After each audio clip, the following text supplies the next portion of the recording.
இங்கே இருக்கக்கூடிய அரசியல்வாதிகள் நீங்கள் ப்ளேம் அரசியலை நிப்பாட்டுங்க. ஏடிஎம்கே, டிஎம்கே, பிஜேபி, என்டிகே, அந்த பக்கமாக தாவேகா, யார் வேணாலும் என்ன வேணாலும் செஞ்சுக்கோங்கயா, மக்களுக்கு நல்லது செய்யுங்கயா.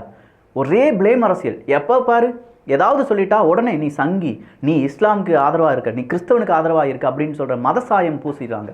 யாருமே எதுவுமே காமன் மேனுக்காக பேசவே முடியாது. இந்த இப்போ இருக்கக்கூடிய அரசியலில் நம்ம காமன் மேனுக்காக பேசிட்டோம், அந்த பக்கமும் பேசுகிறோம், நாளைக்கு இந்த பக்கம் மக்கள் பாதிப்படைகிறாங்க, இந்த பக்கமும் பேசினா ரெண்டு பக்கமும் நம்மளை அடிக்கிறதுக்கு தான் தயாராக இருக்காங்களே தவிர நல்லா தான் ஏன் பேசுகிறேன், அந்த மக்களுக்கும் பேசுகிறாங்க, இந்த மக்களுக்கும் பேசுகிறாங்கன்னு சொல்ல மாட்டேங்காங்க. மக்கள் மனசில் அவ்வளவு வன்மத்தை விதைக்க ஆரம்பித்திருக்கிறார்கள். மக்களை யோசிக்க விடாமல் செய்கிறாங்க. இவனுக்கு நீ ஓட்டு போட்டுட்டின்னா ஐயோ முடிஞ்சிருச்சு உன் வாழ்க்கை அப்படிங்கிற மாதிரி ஒரு பொய் பிம்பத்தை உருவாக்குறாங்க.